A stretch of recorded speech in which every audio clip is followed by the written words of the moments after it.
Hello, Marcus Lim here with The Last God. Now, this is the hardcover.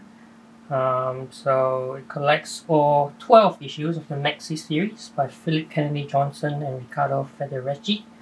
Okay, so The Last God, this is, a story. Well, it is a fantasy story, right? And, as with all fantasy stories, it's a story about love and loss, heroes and monsters, life and death.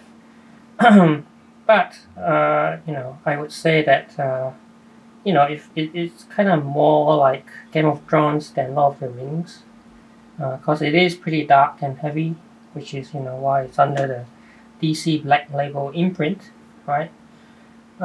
So have a look at this. It says two fellowships of heroes struggle with the same threat, 30 years apart, right? So the story is sort of like it's told in kind of like two timelines, right? 30 years apart. And so here we go. This collects all 12 issues. Actually, it's not just 12. It also collects. There was like a one shot called The Last God Songs of Lost Children. So it's actually 13 issues altogether. And there's also this exclusive expanded edition of a role playing game Sourcebook, which I actually don't know much about it, but apparently, it's like a RPG game, right? Dungeons and Dragons style game. So that's pretty cool. It says ages 17 plus because, as I said, it's kind of dark and heavy, right? If you think Game of Thrones, as I was saying, right, you get some idea of what this is like, right? So let me unwrap this. Okay. Alright. First of all, let me take the jacket off. Alright. So the jacket is kind of interesting. Look at that. You can actually kind of like fold out into like a map of Cain Anon. Alright. Pretty cool, right? I don't think I've ever seen a jacket that folds out into a map. But there you go. So this is what it looks like without the jacket. Okay, I think this is the cover to one of the issues over there. So the Last God, and here again is the map. Cain Anon. Alright. And then here's the table of contents. Okay. With all the 12 chapters plus the one shot over here, Lost Children, some of the Lost Children. And then here's the source book, RPG source book. Okay, so that's what's in the book. Alright, right, here we go. So this is the first issue. Okay. And as you can see, right, it starts off just retelling 30 years ago. All the heroes kind of banded together, going up against the Last God, which is the name of the series. The Last God, which is that bad dude, behind the plague of flowers. So here we've got present day now, King Tyr. Okay, so as we were saying before, right, this story it's told like in two separate timelines, 30 years apart, and the past, right, 30 years past, that's indicated by this battle axe of King Tyr. So that makes it easy to tell where you are, when you are, and the crown, right, symbolizes the present. And I mean, the past and present is sort of, the character dynamics and plot lines they sort of parallel each other and kind of intersect as well, and they can become quite complex, and so that is why at times it can be a bit hard to work out where things are and what's happening.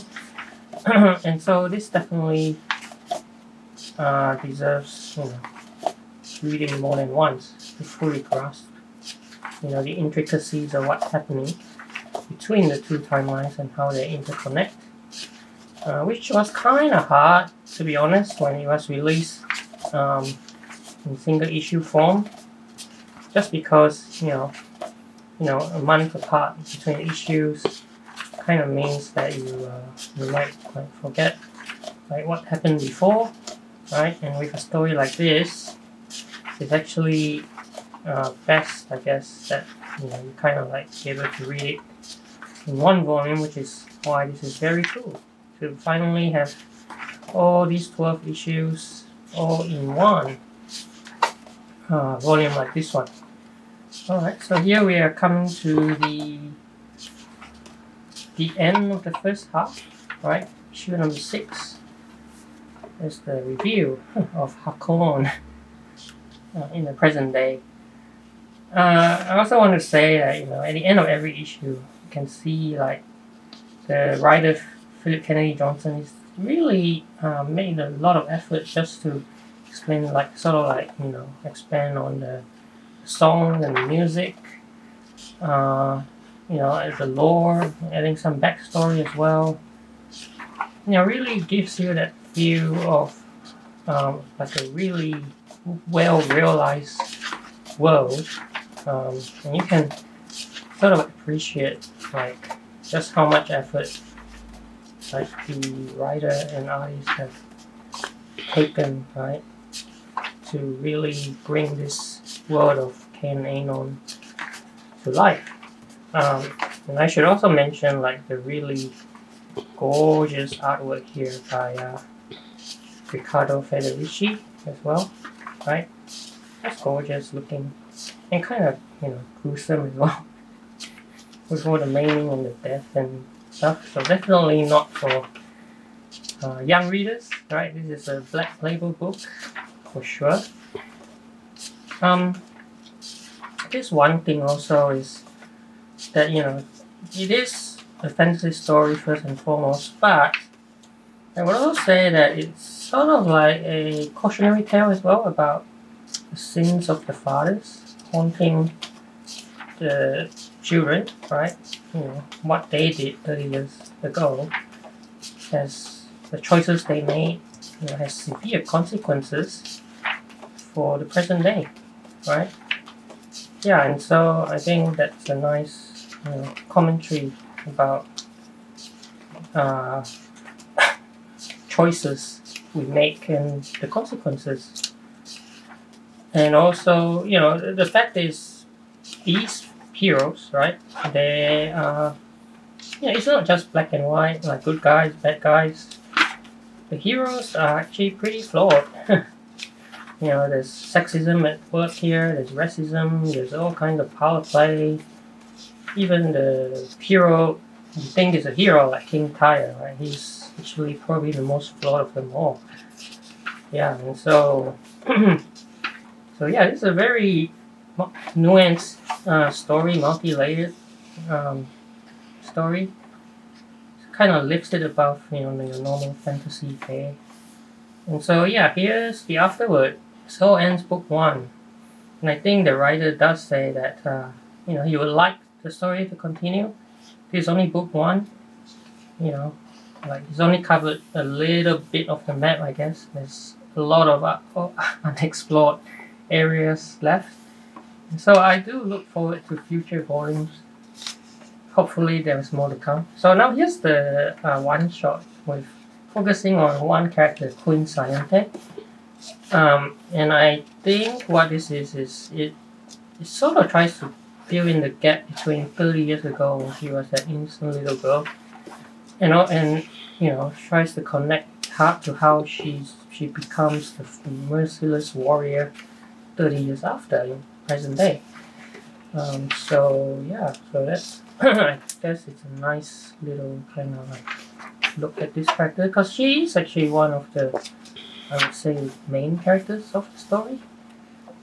Alright, so here, last thing we have in the book is this source book for the RPG game.